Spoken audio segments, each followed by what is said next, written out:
অন্যের জন্য হয়তো চুরি করে, কিন্তু যখন 8 বছর বয়স সে সময় হয়তো মায়ের সেবা করেছি, এবং 10 আশেপাশেই হবে হয়তো, সে সময় নিজেরই সম্পত্তি থেকে আমি কিছু কলার কাঁদি নিয়ে কেটে বাজারে বিক্রয় করলাম, আর তে থেকেই মায়ের সেবা হয়তো করেছিলাম।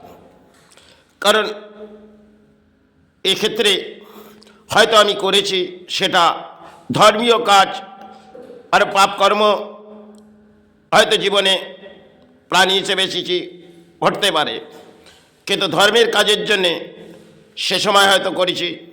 যখন 11 বয়স, শেষ সেবার আগে শিলানারায়ণ আমার যে স্থানটি আছে, যাবার পথ হচ্ছে আমাদের বাগান যাবার রাস্তার, তার পথ থেকেই আমি নারায়ণ উদ্ধার করেছিলাম। হঠাৎ মনটা যেন অত্যন্ত চিন্তার মাঝে এলো, যেই জায়গার মাঝে কিছু আছে। সে সময় একটি কঞ্চি নিয়ে আমি খুঁড়তে লাগলাম।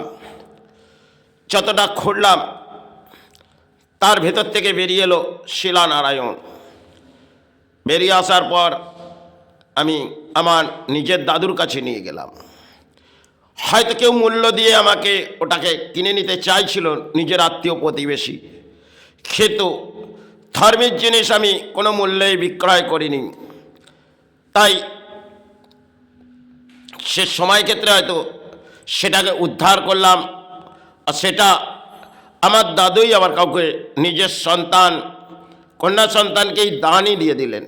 সে হয়তো ফিরে এলো না, কারণ সে নিয়ে আশা করি না, কিন্তু আমি কিন্তু চেয়েছিলাম যখন বড় হওয়ার পর আমার নিজের পিসির কাছ থেকে আমি চেয়েছিলাম, কিন্তু তিনি যে দানটি নিয়ে গেছেন সেটা তার হয়তো প্রাপ্তি ছিলেন, কিন্তু তিনি সেটাকে হয়তো নিয়ে করণীয় কিছু হয়তো করতে পারেননি, হয়তো একটি বাসস্থান করেছেন, কিন্তু বাস্তু ক্ষেত্রে কিন্তু সুখ এমন কিছু যায়নি তার।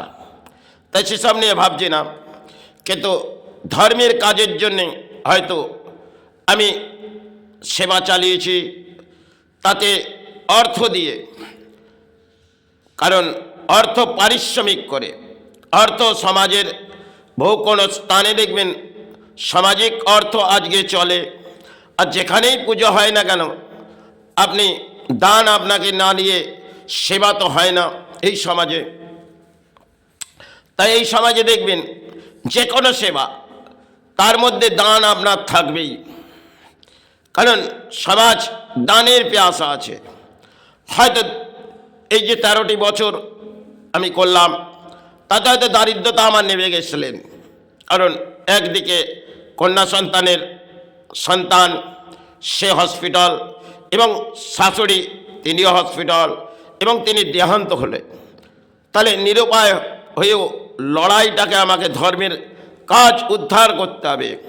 তাতে বসস্থানে কিছু তাবা পিতল ছিল, তার মূল্য হয়তো বাজার নির্ধারিত, সেগুলো মূল্য আছে, কিন্তু তার মূল্য আমি পিতলে বিক্রয় করলাম। ভালো কাজ, কারণ মায়ের সেবা, তাহলে এ সেবা আজ আছি, কাল হয়তো চলে যাব, কিন্তু এই সেবা যেভাবে আছে সেই সেবায় নিয়ম রুলস, হয়তো এটা আমার ব্যক্তিগত, এটা সমাজ মেনে নেবে না। কারণ যখন আমি আদ্যাপীঠকে সেবার মাঝে ব্যাখ্যা দিলাম, তিনি পুরোহিত হয়ে যে ব্যাখ্যাটি বললেন তাদের হয়তো যোগ্যতা, কিন্তু এটা আমার গ্রহণ করার জন্যে নয়। কারণ আমার নির্দেশ, আমি আপনাকে অর্থ দেব, এই স্থানে কোনো অর্থ আপনি গ্রহণ করতে পারবেন না। যখন আমি জীবিত আছি ততক্ষণ এই স্থানে কোনো দানপত্র কেউ দিতে পারবে না, তাতে সেবা হয়তো দিতে পারবে, এটা সমাজ মেনে নেবে না। কারণ সমাজের দেখবেন সেবা দিতে গেলে তারা একটি করে কিছু না কিছু দান দেবেন, আরে দানের মাঝে যদি সেবা এসে যায় তাহলে এই সমাজের দুর্ভাগ্য। তাই পুরোহিত তিনি কিন্তু চিন্তার মাঝে এলেন বটে, কিন্তু আমার যা নির্দেশ স্থানের নিয়ম রীতি, সেটা আমি যতক্ষণ জীবিত থাকব তাহলে পুরোহিত এটা মানছেন না। তখন আমি আমার কামাখ্যা স্থানের গুরুকে একটি ব্যাখ্যাই হয়তো বললাম, কারণ আপনি হয়তো সেই সমাজে যুক্ত আছেন গুরুদেব, কিন্তু এই নিয়ম তাকে মেনে চলতে হবে, তাতে যে স্থানেরই পুরোহিত হোক না কেন। কারণ ধর্ম আমি দীর্ঘ সময় ধরে চালিয়ে আসছি, আর এই স্থানে তো কোনো দান আমি গ্রহণ করতে চাইনি। একটা সময় হয়তো কিছু পুরোহিত তারা যেটুকু নিয়ে গেছে, কিন্তু নিয়ম যখন বাঁধা হয়ে গেছে, তাহলে ওই নিয়মে আপনাকে সেবা চালাতে হবে, তাতে আপনি যে স্থানেরই পুরোহিত হন। কারণ মায়ের সেবা এটা হয়তো পরম সৌভাগ্য আমার জীবনে। তাই এবছর সেবায় আমি অদ্ভুত কিছু দেখেওছি। কারণ আশেপাশে অসাধারণ জল হয়তো হলেন বটে, কিন্তু মায়ের অপূর্ব নীলা তিনি কিন্তু তার 4টি ধার বেঁধে দিলেন। এরম বহু কিছু ঘটেছে। কারণ এমনও সেবার জীবন এসেছে, সেদিনে আমার জন্মদিন, মায়েরও জন্মদিন, এ ধরনের অসাধারণ বহু কিছু ঘটেছে। কেন এমনও সময় পুরোহিত হয়তো এই আদ্যাপীঠ পুরোহিত সেবা করবেন, কারণ অত্যন্ত হয়তো তাপমাত্রা বেড়ে গেছে। কিন্তু পুরোহিতকে একটি ব্যাখ্যা বলেছিলাম যে দেখুন, নিশ্চয়ই কিছু সাহারা আসবে। আর সেই জায়গার মাঝে আমাদেরই আত্মীয় প্রতিবেশী, তার বিবাহযোগ, কেন তার আগে বিবাহটাকে সেই দিনের 2 দিন আগেই তিনি করতে চাইছেন। ঠিক আছে, তার করণীয় কাজ সেটা তিনি করবেন। কারণ আমার বসস্থানের কোনো জায়গা নেই, তাহলে আমাকে 12টি ভণ্ডে মায়ের সেবার ভোজন করতে হবে। তাহলে সেই ভোজন করতে গেলে সেখানে কোনো আঁশ নির্ধারিত যদি হয়, তাহলে ওই জায়গায় ভোজন করানো যায় না। আজকে দেখবেন ধর্মের কাজে কোনো মানামানি নেই, কিন্তু ধর্মের সেবার রুলস কিন্তু নিয়ম, সেটা রীতিরিবাজ যদি আত্মাভিত্তির মাঝে আসে, সেই নিয়মেই সেবা চলবে। তাই সেই বিবাহটা হয়ে গেলেন। পরের দিন যিনি ওই বাসাটিকে গড়ে রেখেছে প্যান্ডেলটি, তিনি কিন্তু চাইছে ওতেই সেবা হবে। একটি ব্যাখ্যা, আপনি 4টি তিরপল আগে খুলুন। যখনই খুললেন, ঘন্টা 2 পর যেন অসাধারণ জল সেটা মা ভরিয়ে দিলেন। কারণ যখন জল এলেন, তাহলে সেই জায়গাটা প্রকৃতির সেটা জল, তাহলে সেটা একটা গঙ্গা জলের মতোই হয়তো পবিত্র। তাহলে যখন সেটা ধুয়ে গেল, তাহলে মাঠ পরিষ্কার হয়ে গেল। এবার আপনি আপনার করণীয় কাজ করুন। অর্থ দুদিক দিয়ে নিতে চেয়েছিল, কিন্তু না, ধর্মের নিয়ম রীতি রেওয়াজ কিন্তু একই হওয়া উচিত। আজকে সমাজে দেখবেন সেগুলো আমাদের পাল্টে গেছে। যাই হোক, এটা আজ হয়তো করে যাচ্ছে, কাল সমাজের এটা যোগ্যতা আমার হয়তো সে ধরনের নয়। কারণ মা করেছি, কার করেছি, গুরু সেবার কিছুই হয়তো জানি না। যেটুকুন জানি মাতৃসেবা, গুরু সেবা, এটাই জানি। আজকে মহা সরস্বতী পুজো আবির্ভাব, তাই যিনি কালী দেখবেন মা মহালক্ষ্মীতে যাবেন মুম্বাই, সেখানে মহাকালী, মহালক্ষ্মী, মহাসরস্বতী, তিনি কিন্তু একই উপায়ের মধ্যে আবির্ভাব আছে। তাই ইনি আমি আসছি না। বাল্যকালে হয়তো ধর্মের জন্য কিছু লড়াই করেছি, তাই শেষ জীবনে ধর্মের কাজেই কিছু লড়াই করে যাই না, এই অর্থ সাথে যাবে না।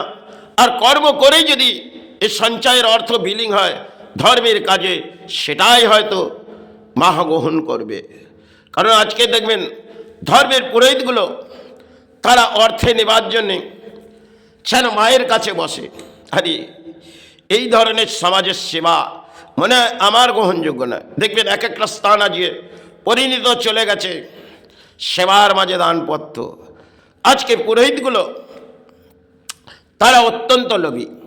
সে ধরনের কালীঘাট স্থান থেকে দেখবেন বাইরের পাণ্ডার থেকে আরম্ভ করে পুরোহিত ভেতর স্থানে তারা যে করণীয় কাজগুলো করে যাচ্ছে, দেখবেন তাদের অর্থ কিন্তু কোনো না কোনো অর্থ বিলীন হয়ে যাবে। কারণ আপনি কালীঘাটের যে কোনো পুরোহিত দেখবেন হয়তো অর্থ সঞ্চয় করছে, কিন্তু সে অর্থ তাদের থাকে না। তাদের ছেলে সন্তান তারা কিন্তু উন্মাদ হয়ে কোথাও না কোথাও বিলীন করে। আর তারা যে ধরনের আজকে সমাজে কাজ করে, এটা একটা সতীপীঠ। তাহলে এই সতীপীঠকে ধরে রাখার মতন আমাদের রাজ্যের সরকারেরও নেই, আর দেশের পুরোহিত সমাজের রাজ্যের তাদেরও নেই, যারা ওই পুরোহিত যারা মাকে নিয়ে বসে আছে। কারণ এমন একটা সময় দেখেছিলাম কালীঘাট স্থানে, সেটা 8 লক্ষ টাকা নাকি পালা বিক্রয় হয়েছিল। তাহলে কালী পুজো রাত 8 লক্ষ টাকা পালা বিক্রয় হলেন, তাহলে তিনি কত সঞ্চয় করবেন? আর এই যে কমিটিগুলো আছে তারা এই ধরনের কাজ, ধর্মের কাজে কেন এইভাবে অর্থ নিচ্ছে? আরে যেখানে মহাকালীর আবির্ভাব, মায়ের আবির্ভাব হচ্ছে, মহাকালী পুজো মানে আমাদের সারা পশ্চিম বাংলায়, তাহলে সেখানে একটি দিনের জন্যে এই দানপত্রটা না বসালে তাদের যায় না। তারা এতই লোভ লালসার মাঝে এসে গেছে। আর এই কমিটিগুলো যারা পরিচালনা চালাচ্ছে তারা মনে হয় এই সমাজকে একদম তিলে তিলে ধ্বংসের পথে নিয়ে আসছে। কারণ মা আজও জেগে আছে, আর এই পুরোহিতগুলো তাকে ঘুম পাড়াচ্ছে। এই ধরনের কাজ কিন্তু আমি বহু সমাজের দেখেছি। একটি তারাপীঠ দানবেন, আমি হয়তো তারাপীঠ যাইনি, আর মা যেন আজও না, যতক্ষণ বেঁচে আছি মা যেন না নিয়ে যায়, কেন মাকে বিক্রয় করছে। আরে সবই যদি মায়ের পেটের ছেলে হোক, তাকে গলা জড়িয়ে ধরছে। এগুলো যে কোনো মন্দিরে যাবেন জানেন, কালী দক্ষিণস্থান বাদে সেখানে এক একটা ভাবে সেভাবে আজকে বাংলার সেবা চলছে, সেটা অতি দুর্ভাগ্য হয়তো বাংলার।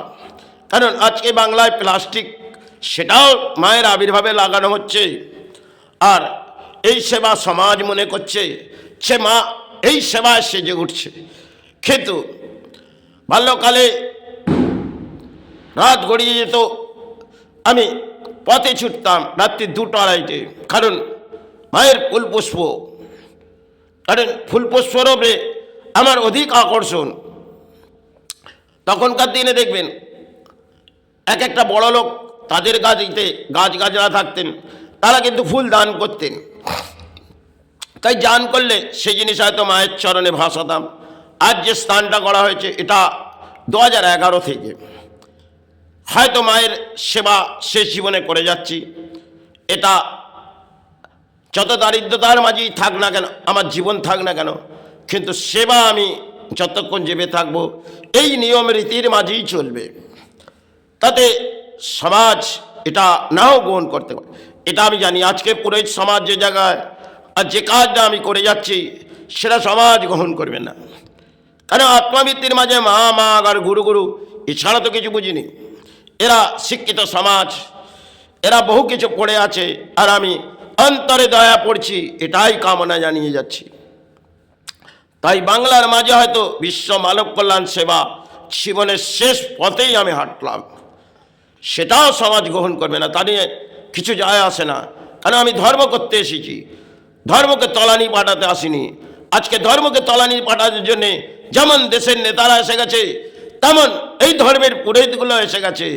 কারণ বছরে এক একটা দিন আসবে, তারা নামাবলী নিয়ে বেরিয়ে পড়বে পথে। কারণ যে ক্ষেত্রে বিশ্বকর্মা কেন, যে কোনো পুজো দেখবেন আবির্ভাবের মাঝে এই পুরোহিতগুলো কোনো কিছুই জানে না। কারণ একটি জব যদি করতে হয় সেটা নির্ধারিতভাবে, আজকে জব কোনো পুজোই হয় না, জব চালা, কারণ জবের মধ্যেই সিদ্ধায়।